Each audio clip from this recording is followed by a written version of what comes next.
Gelson Martins with another cross, this time to Kondogbia, who volleys that one home. What a goal from Kondogbia.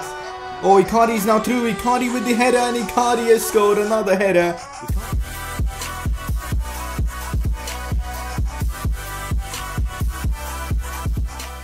Hey guys, how is it going? It is S2G and welcome to the 6th episode of the Inter Milan Career Mode series.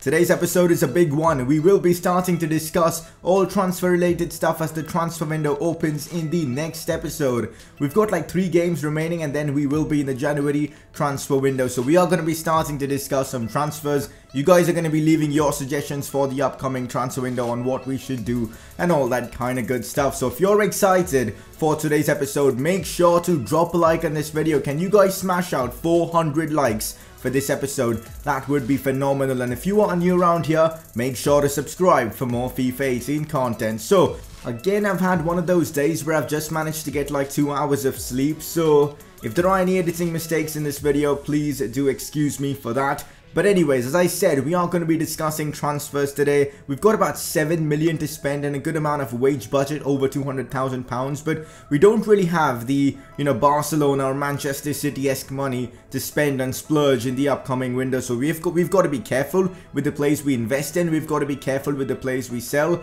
All in all, it's going to be a real test to see what we can achieve in this upcoming window. Last episode, we had a chance to go top of the Serie A table, but Juventus absolutely destroyed us, especially Higuain. Hence, we are second and they're first. And for those of you guys wondering, even though we've got the same amount of points and better goal difference, why are Juventus first? Well, Serie A, I think, is based on head-to-head difference, and hence, as they beat us 3-1, head-to-head record for them is better, and hence they are first in the league. But that could change after today's game. So, informed player of the episode goes to Mauro Icardi. No surprises at all.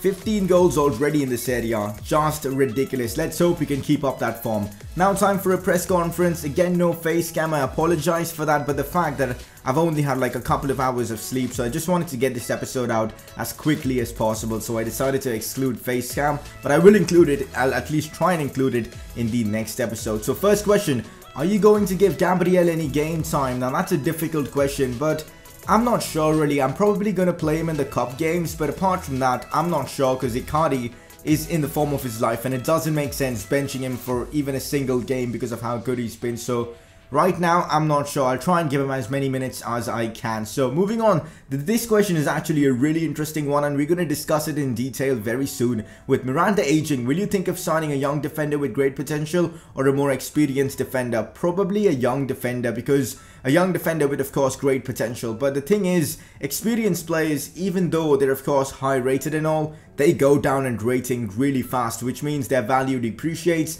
and it's not really a best deal for us to, get someone with experience. Because look at Miranda. His sprint speed has gone down by 7 already. I think we've got to replace Miranda pretty quickly because if this continues, he's probably going to be like a 40 pace centre back, and you guys know what happens when you've got a 40 pace centre back. The opposition strikers are going to just run past you and you won't be able to do a thing. So definitely a centre back is priority. We'll talk about that soon. But also in the previous episode, someone asked me to show you guys all my instructions on the plays, formations and all my tactics. So I basically run a 4-2-3-1 formation, a narrow 4-2-3-1. I'm sure you guys already know that. And these are the instructions I give to my plays. So my striker's got get in behind and press back line. My, of course, attacking midfielder line has got stay forward so that, they're always there up front, helping me create chances. Kondogbia and João Mario, my CDMs, have got, of course, stay back while attacking. And I just leave the fullbacks and defenders at default. And I'm also just using the custom tactics of Inter Milan. I like to use the custom tactics of that particular team and not, messing around with it. So those were my tactics. You guys wanted it. You guys can, of course, try that out. Especially try those instructions. I personally think they are really good to play against, of course, the CPU, and it's been working fairly well for us. But anyways, moving on, time to talk about transfers. So right now, before anything else, I want you guys to drop in your comments and your suggestions for transfers. Which players should we sell? Which players do you think have underperformed so far? Which players do we need? Which positions do we need improvements in? Let me know down in the comment section. You guys can help me as scouts. And keep in mind, our budget is not that large. We've got about £7 million, 200,000+ in wages. It's going to be tough to find a player to fit the profile, fit the needs of the team, but you guys will help me with that. So, as you can see, we've got a few players on the shortlist that I definitely want to bring in. Let's start with Coutinho. He's a player that I doubt we'll bring in this season, but next season, I think he's going to be the marquee transfer. So we won't talk about Coutinho now because there's no point talking about him right now. Next season, he will return to, of course, Inter Milan. I think that will be phenomenal. Moving on, Kovacic. I think he's a player we can sign right now in the January transfer window itself. Why? Because I think we can offer Borja Valero and do a swap deal and get him. It may seem that, you know, an unlikely transfer, but I think it's possible. About Zlatan, I'm not so sure what's going to happen. We'll talk about that after the next game. The same with Marquinhos, but you've got a brief idea of the players I want, and you guys can help me with your suggestions. For now, let's jump into our next game. We definitely need to respond after that battering at the hands of Juventus. We now come up against Udinese. They are 10th in the league, so this is a game we should be winning. A win here could put us top of the league in case Juventus do drop points, which is highly unlikely because we know how good they are. They are unbeaten so far in the league, but yes, they've dropped a lot of points because of draws.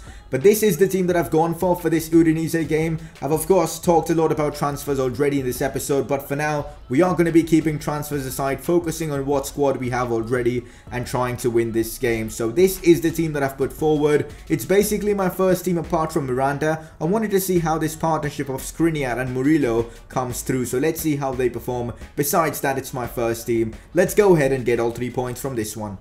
Borja Valero pressing well, he gets the ball back. Valero, oh my god, he's just stolen the ball from the goalkeeper. He tried to clear it, but it was such poor defending. We've taken advantage and Borja Valero converts that. Probably the easiest goal he's ever going to score, and he makes it 1-0. What was that defending though from Udinese? We've got to have a look at that again. It was just tragic. Awful stuff. I mean, professional footballers doing that kind of stuff. What was that goalkeeper thinking? And it gives us an easy 1-0 lead in this game, and we are of course now in the advantage in this one. Icardi plays this one into Gelson Martins, and here Martins is through. We know he's got the pace. He goes for the driven shot, and this time he does finish. I guess that is his first goal for us. I'm not entirely sure. We've got to check the stats for that. But Gelson Martins, or Gelson Martins, however you want to pronounce this guy's name, he's finally scored for us. And that was actually a really good driven shot. Normally when I try driven shots with him, it just goes right towards the corner flag. But this time, bottom left corner. I guess the finishing training drills we've been giving him have been coming through. So we've made it 2-0 against a broken Udinese side. I don't know what they're doing. They are being carved out here in this game. Oh no, might be a chance here for Lasagna, who shoots and he scores. Udinese straight back into this one. This was the kind of a morale boost they needed, and they've got that one coming from their striker. 2-1 and it's game on. Icardi shoots. Oh, it's actually gone in. What a strike from Mauro Icardi. How is that one gone in? I have no idea. I have no words. I mean, have a look at that again. The keeper actually got a hand to it as far as I know. But the shot had such immense power that it just flew into the back of the net. So Borja Valero finds Perisic. Perisic into Icardi. Icardi just bangs that one in. Let me have a look at that. That keeper is actually a decent youngster in Simon Scuffet, a player that a lot of people sign in career mode. But he couldn't stop that one. That was a lethal effort there from Mauro Icardi. 3-1 now to us. Kondogbia, look at the control from Kondogbia. Finds João Mario. Inside into Perisic, and that is brilliant stuff. But Perisic, how has he missed that one? That pass from João Mario in between the lines. Absolutely brilliant. Perisic, he should be scoring those kind of chances. This game should have been done and dusted by now. Oh, Borja Valero, another chance for him, but he skies that one. We could have really been like 6-1 or something in this half. We've had that many good chances. Oh no, this Lasagna guy is proven to be a problem. Big chance for them, but Handanovic with a good save there. Score remains 3-1. Here's Perisic. Oh, that's brilliant from Perisic. He's gone past a couple of plays. Ivan Perisic, oh, the keeper saves that one. That would have been a sensational goal. The footwork there from Perisic was just brilliant to watch. Finds Kondogbia. Mauro Icardi shoots. Scuffet makes the save. Scuffet actually, after conceding the third goal, has made some good saves, not going to lie there. I'm going to bring off Borja Valero now because he seems a bit tired. And I'm going to bring on Brozovic, and we'll also bring on El Shaarawy for Perisic because why not? Let's see if El Shaarawy can score another goal. He scored a goal in the previous episode, although we did lose that game against Juventus. Udinese playing some good football. They might have a chance. Yes, Perica gets the shot off, but Handanovic is there to pull off another save. To be fair, after we've conceded, Handanovic has pulled off some pretty good saves. Oh, there goes El Shaarawy with the skills. Still El Shaarawy, that's brilliant stuff from him. Oh, the Elastico works. Oh, he almost managed to play the ball to Icardi. That would have been a stunning goal. Oh, this isn't looking good. They've opened up our defense. It's Widmer now, one-on-one with the keeper. And he has ruined that chance. That was an easy goal there for him, but he of course shot that one straight towards the keeper. And there you have it, guys. 3 points against Udinese. A good win for us. That first half performance was enough to secure the result for us. We could have easily scored like 5 goals in that first half, but I'll take the 3 goals. 3-1 against Udinese. 3 points against them. I'm not going to complain. Big win for us, and while we get through some training and some contract negotiations, let's talk some more transfers. So we talked about Kovacic being a possible transfer. Let me know if you guys want to see Mateo Kovacic back at Inter Milan. Probably a swap deal with Borja Valero could make sense. And Borja Valero is an old player and it just makes sense in my opinion. But at the same time, I'm not so sure. We will see what happens. And moving on, about Zlatan Ibrahimovic, I doubt we should sign him because I know he'll be an amazing player, but there are so many other positions we need to improve on. And the fact that his wages are so much and even a transfer fee would be expensive, I'm not sure if it makes sense signing him. In the background, as you can see, I am offering Davide Santon a renewal because, well, his contract was expiring. I wanted to renew his contract so that if we do sell him in the future, we can get a good deal. Otherwise, he would leave on free. So it just makes sense to give him that new contract. So I'm not sure about Zlatan. Again, you guys can let me know what we should do about that in the comment section because our main job is to improve this team. And then comes Marquinhos, another player I definitely want to be signing. Maybe not in this window, but ultimately at some point in this series. He just seems like a proper replacement for Miranda. He's Brazilian as well. I think has similar attributes. He reads the game well. He's decently quick. And I think Marquinhos, because of his age as well, and he's got experience, he's played at PSG for quite a long time, I think he would just fit the team and would be a brilliant transfer. So those are all the transfer suggestions I have in my mind, but nothing sure. We are going to start making transfers only in the next episode after I read through all your comments because I want to interact with you guys and then decide how we should proceed. Keep in mind that right now we are top of the league, as Juventus have actually dropped points. I will be showing you guys the league table, so we've got ourselves a good advantage. I think the fact that we don't have to play Champions League football has helped us immensely this season. Maybe next season we won't perform as well in the league. We will probably drop points and Juventus will win the league, maybe. But this season is our best chance, I think, of winning the league. As you can see, 17 games into the season, 41 points.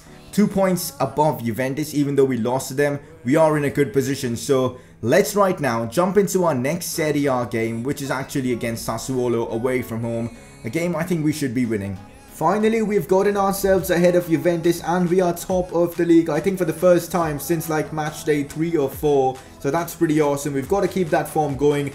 We've got to try and get ourselves a result here against Sassuolo. A win is what I want, but this could prove to be a tough game because it's away from home. And this is the team that I've gone for. Although Valero put in a good performance, I kind of prefer Brozovic's playstyle, so he's going to be occupying that cam role. And I probably will bring him off at around about the 60th minute for El Shaarawy to get that additional pace. But apart from that, basically my first team, Miranda's back in the lineup. Although Skriniar did put in a good performance, I prefer Miranda. So let's just jump right in. Sassuolo charging forward, Domenico Berardi. We've got to be careful of him because we know he's a talented lad.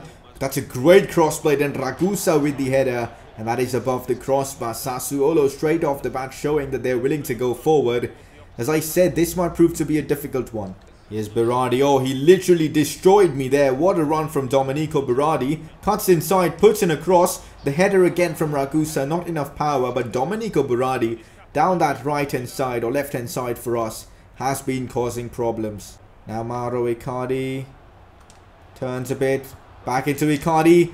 Gets ahead of his man. Oh, he could have scored that one, but he drags his shot wide. I don't know how Icardi managed to dribble through those defenders. He used that brute strength of his, but unfortunately couldn't convert that. Still 0-0.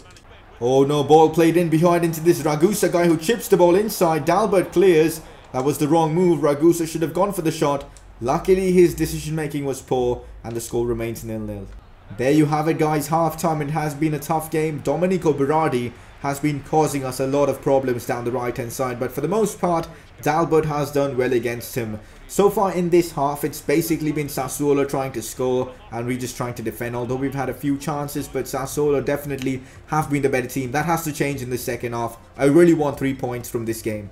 Even though Brozovic was actually really good in that first half, I think the extra pace could come crucial in the second half. So El Shaarawy comes on for him, plays down the left-hand side. Perisic will be my cam. We've got ourselves a corner. Gelson Martins puts this one in. Oh, what a header from Miranda, and he scored. That was actually a bullet header there from him. He just slammed that one into the back of the net. The power he got behind the header was brilliant, and I think Gelson Martins gets the assist for that one. And it took a corner for us to break the deadlock here against Sassuolo. Have a look at that for a header. Ooh, the power behind that.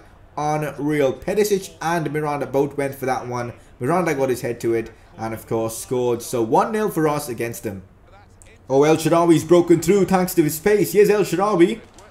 Oh, bit of skill from El Shaarawy. He's done brilliantly then. Consigli makes the save. That would have been a sensational goal. The scoop turn to sell his defender off there was brilliant, but he couldn't finish. Oh, this isn't good. Domenico Berardi now maybe one-on-one with Handanovic. Goes for the shot and has scored. You know what? Deservedly so. Berardi has been running riot in this game, and I think he deserved to score. But unfortunately, it comes in the 89th minute, and it looks like we will be dropping points here against Sassuolo. But fair play to them. They were in the game, and of course, they deserve to score here. So 1-0 I think is a fair result, but come on, let's see if we can get the win. Well, there you have it. Unfortunately, we didn't have time to get ourselves the winner, but regardless, a point against a tough team like Sassuolo. I mean, Berardi, he was so good in this game. Makes me want to actually sign him, or try to sign him in the upcoming seasons, because he was brilliant against us. And he, of course, scored. But regardless, a draw, not that bad of a result, I guess, because they actually played well and gave us a tough game. So fair play to them. As I said, fair play to Sassuolo. A last-minute equaliser for them. Domenico Berardi, who was phenomenal throughout that game. Makes me want to actually sign him for maybe a replace or a swap deal for Candreva, maybe down the line.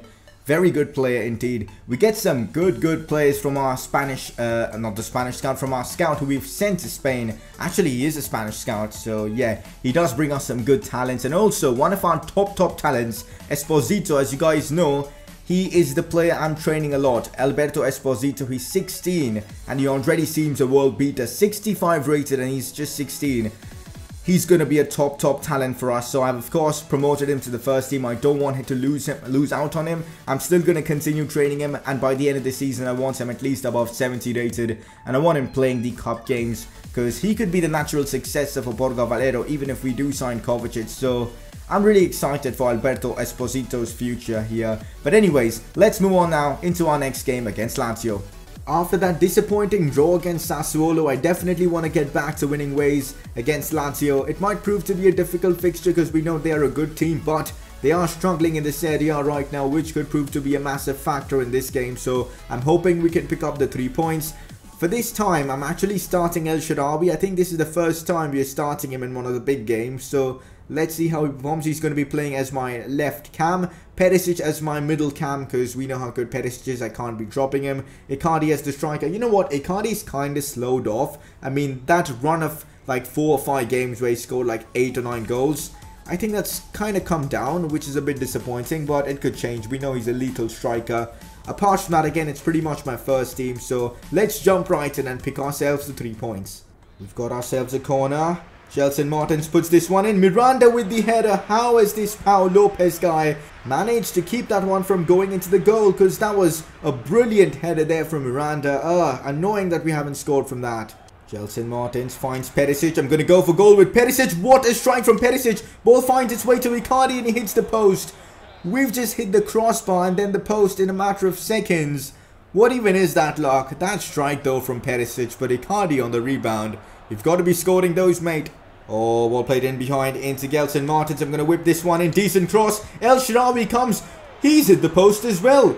After a save from Pau Lopez, we've hit the post and the crossbar, or the woodwork, as you would say in a proper way, 3 times in the space of like 25 minutes in this game. What even is our luck, man? Mauro Icardi finds Perisic.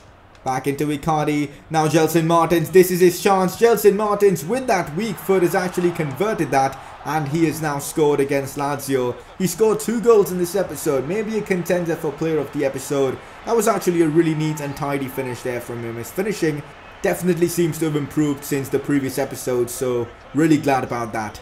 Well, it's been a really tough game so far. Gelson Martins' goal is the only difference between the 2 sides. Although We should have been leading at least 3-0. We've hit the post or the woodwork multiple times already.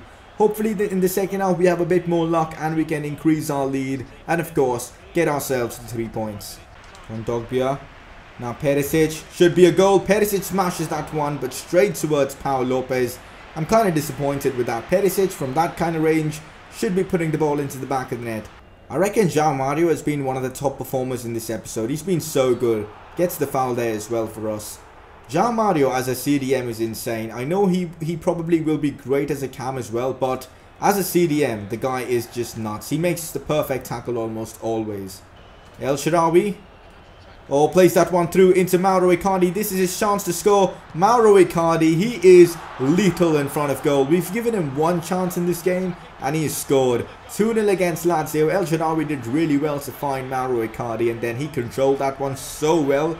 And then the finish was just as easy as it gets. And of course, 2-0 up against Lazio. And there you have it, guys. A routine victory, I would say, against Lazio. They did have a few chances, but we had way too many chances. And honestly, the scoreline should have been a lot more. I guess that was expected because Lazio are 15th in the league and you would expect the team that are first to dominate them. We did exactly that. We got ourselves the 2-0 result. And really happy about that. So let's have a look at the league table. We are literally halfway through the season right now. And we are league leaders, which I think is fantastic. Great to see Gelson Martins finally get involved in the goals and all, because his finishing was dreadful before. I guess all the training work has definitely helped, and even João Mario. He was brilliant throughout the course of this episode. He's been one of the standout performers for us. And also you would have seen Alberto Esposito's stats. He's got 4-star skill moves as a cam. That's really good. Of course the 2-star weak foot is a bit disappointing, but I'm happy with 4-star skill moves because at least he can do a bit of skills here and there, and he will be a fantastic cam for us. A top talent we've got in our first team now. I think we should loan him out, but I'm not sure what we should do right now. So we are halfway through the season and we've got ourselves a 5-point lead over, of course, Juventus, which I think is massive at this stage of the season. We've just got to keep that up because I really want to win the Serie A this season. It would be a massive achievement to try and topple Juventus from their Serie A dominance. But next episode, we're going to try and improve this side. We've got a lot of transfers to make. I hope we can do that. But most importantly, we've got a huge game in the Serie A at home at the San Siro against Roma. A derby game, as you would say. It's a huge one. But before we end this episode, you guys need to vote for your player of the episode. And today, no Icardi in the nominations. Although he was really good, there were better plays in my opinion. So first nominee for you guys, Gelson Martins. I think he was fantastic. And the same can be said for João Mario, who as a CDM was just brilliant. Make sure you drop a like on this video, click the R button to vote on the top right of your screen. Don't forget to subscribe, and I'll see you guys next time for another episode.